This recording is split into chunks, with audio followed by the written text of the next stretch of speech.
In this present crisis, government is not the solution to our problem. Government is the problem. From time to time, we've been tempted to believe that society has become too complex to be managed by self-rule, that government by an elite group is superior to government for, by, and of the people. I'm here to talk to you about the problem of slavery. It didn't end in the 1860s.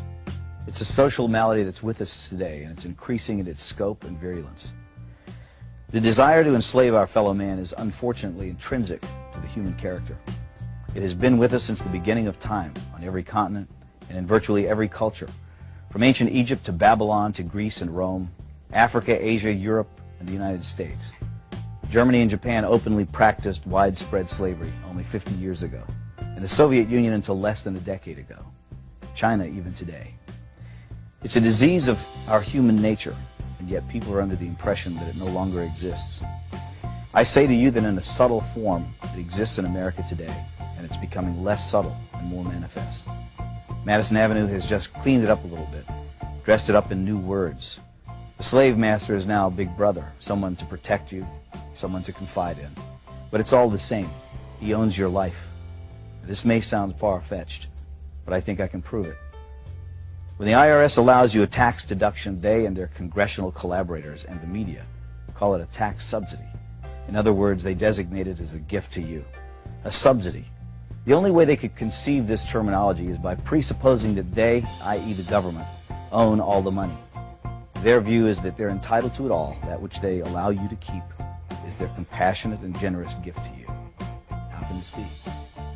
You create the money by your efforts, your sacrifice, your creativity, your risk-taking.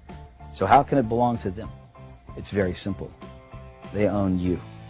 They own everything you produce, your money, your house, your thoughts and ideas, your children. If you go to a foreign country to work, you still have to pay the U.S. income tax. You could dig a hole in the middle of Siberia and they'd be entitled to a cut of your wages because in their minds, under their law, they own you. They create arcane and esoteric laws to criminalize you. You may try, but you can't obey them. You can't even understand them without a lot of professional help.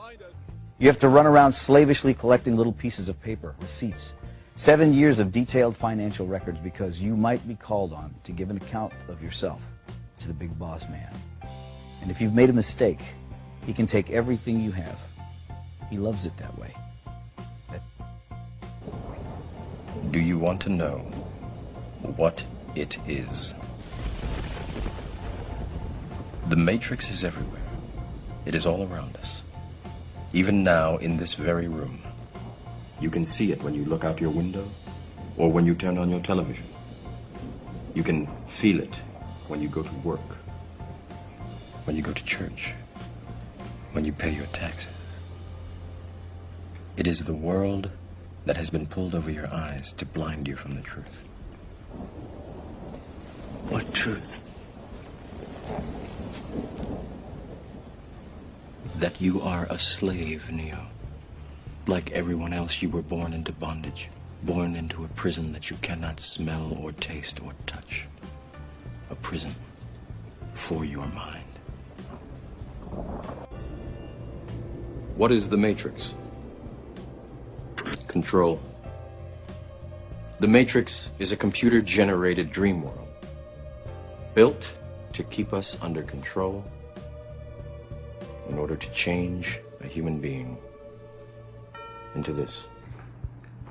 People so caught up in this race stuff and they worry about black and white that they forgetting that white people in slavery too. All of us Americans are in slavery. If you have a lease or you have to pay your rent or you have to pay your loan, if you got to pay anybody else, you are in slavery. If you do your work and you go to work and you come from work and you have to pay somebody else, you're in slavery. Like, you are enslaved to your credit, your rent, your bills, your DP&L, your water. You in slavery to all that stuff. Are you able to get rid of it? Or do you have to pay it? Once you get older and you become an adult, once you're not a kid anymore, you are a slave unless you are rich. Now there's ways that you can play and you can be on the better side, but for most of the Americans who work a regular 9 to 5 or 8 to 5, whatever hours you work, if you have to go to work for 40 hours a week and you doing something that you really truly do not want to do, and you have to pay somebody to live your life, to live a basic decent lifestyle that any American, any person in this world is entitled to, then you are a slave. And you see the white people go to work, black people go to work, Mexicans go to work, Chinese people go to work on a daily basis. The daily basis, you have to go to work for another person. So you are in slavery. So don't be worried about who hates you. Worry about doing you. Worry about doing your own business, taking care of what you got to take care of. Just because somebody else out there and they're getting harassed and stuff like that, yeah, you fight against it. You fight against it. But don't think that it's just us. It's not just the black people.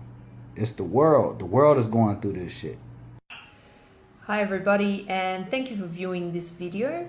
My name is Isabel, and today what I'd like to go through is the idea and concept of freedom. Now, a few days ago I was driving against the traffic and I was looking at the opposite side of the road and looking at all those cars heading towards the city to go to work at something like 7:30 in the morning. Anyway, so as I was driving along, I noticed how they were going really slowly, and it seemed like they were almost chained together, these people. You know, they were all heading in the same direction really slowly and really automatically, like robots. It kind of resembled to me a sense of slavery. If you contrast that to ancient slavery, and if you look at, you know, how the slaves were tied together with rope or with chains and were whipped by Romans and things like that, you kind of realize that our modern day society isn't too far off from that. Although we don't get the direct abuse, obviously we don't get the whipping and things like that, we do, in a sense, we kind of think that we do have freedom in the sense that we can, you know, switch on our iPod or, you know, put on the music in our radio or listen to the breakfast show or something like that. In that aspect, we believe that we actually have a sense of freedom, and that we're in like modern day vehicles and things like that. We're kind of in the same way chained together and heading towards the same direction, you know, because we have work to do. Now, if we decide not to take that path, then we won't have money. And if we don't have money, we won't be able to survive in this society. We won't be able to buy food. We won't be able to do this and that. We won't have the luxury of life. So it's not really an option to quit work and just sit there and, you know, get payment from the government or something, because that's not very, it's not a very efficient way of living. Now, my point is that if you kind of take a distance from this, if you kind of step backwards and you have a look at why we work in the first place, very few people can come up with very good reasons why we actually work. I mean, what is this human obsession with keeping busy all the time, or with kind of like doing something?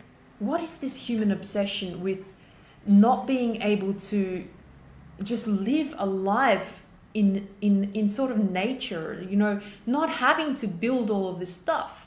Because if we didn't have to build all of these hotels, all of these roads, all of these cars, all of these things, then we wouldn't have to work in the first place. And why is it that we need to do that kind of stuff? Why is it that we actually need, you know, to keep on getting better and better, you know, keep on improving technology, keep on doing this and that? What's the point? I mean, what is the point? You're only here for about 100 years, if you're lucky. You're only here for a limited time period. And unfortunately, the moment you're born into this society, you're sort of brainwashed in order to, you know, you need to take the following steps. You need to, you know, first you get born, then you go to kindergarten, then you go to school, you spend 12 years at school, then you go to hopefully university, then you go to work. By then you're brainwashed. by then you're integrated into the society, you're doing exactly what the society expects you to do, to live as a citizen of the society and to be a slave to the workforce, to devote your entire life, to devote your entire time, your time away from your family, so that you can be out there to help people construct bigger and bigger buildings, bigger and bigger bridges, and better technology. But why? What for? I mean, what is there to really achieve? There's nothing to really achieve out there. It's actually, work in a sense is diminishing our living conditions. It's diminishing people's ability to spend time with their families, which is what is more important. It's diminishing the quality of relationships. If you look at the divorce rate, most of that is because there's money issues, or there's problems with, you know, couples not spending enough time together, etc. It's not directly due to the fact that human beings are bad. It's due to the fact that this society expects us to sacrifice our entire lives from age 0, maybe age 3, up to age 65 to do stuff for the society. I mean, if you think about it, whoever really wants to do that? Isn't there more to this life than just to work and just to travel in the morning to, you know, to and fro with the traffic? I mean, there has to be something more. There has to be greater meaning, because person gets up to 65 and then they realize, what was that for? Like, after 65 years, they realize that was a waste of time. And now I have my freedom, but now I don't know what to do with it, because I need to be busy in order to, you know, have a normal functioning mind. You know, they lose a sense of self, because they're so consumed with, you know, traveling to work or working for a particular company. They get so obsessed about, you know, following the exact criteria that, you know, people around them are following. You know, to first, you know, go to school, then go to work. It's kind of like sheep, you know, blind sheep. One sheep's going that way, the other one's following because they don't know what they're doing. So they're just using that as a model. But you really need to question whether all of this is actually worth it, whether it's actually worth your entire life to sacrifice to a particular company or to particular work, to a particular work type. Now to an extraordinary look inside the world of Apple, the company that makes those gadgets that millions of us love. We're most interested in the people who build their complex gadgets, one tiny piece at a time. As a whole, it's an incredibly complex process, but look at the individuals, and you see mostly teenagers from the countryside, 17, 18-year-olds far away from very poor homes. So this is home. They live in a dorm with 7 strangers, spend 6 days a week repeating the same task again and again. Fatigue and boredom are common in any factory, but this one is surrounded by suicide nets. They are everywhere, a horrifying reminder of 18 workers who jumped from the buildings here at Foxconn City in the past few years. The suicide rate in this massive company is lower than average in China, but after people jumped in such a sobering cluster, Foxconn opened a counseling center and raised starting wages about 25 cents an hour. I wonder, though... Words. The slave master is now Big Brother, someone to protect you, someone to confide in. But it's all the same. He owns your life.